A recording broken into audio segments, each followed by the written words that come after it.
জিয়া তুমি এখানে কি করছো? হ্যাঁ কি করছো তুমি এখানে?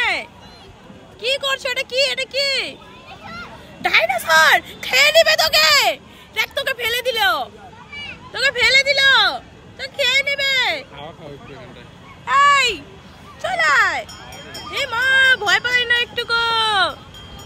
এই শোন, ও ডাইনোসরের জিভ ধরে টানছে। এই শোন, ওটাতে উঠতে পারিস? জিয়া ওটাতে উঠতে পারো? দেখাও তো। তোকে ডাইনোসর ফেলে দিচ্ছে, যা ওকে মেরে দিচ্ছে রাগের চোটে। উড়ি বাবা, ওরে বাপরে, দেখো ওটাতে উঠতেও পারে। হ্যাঁ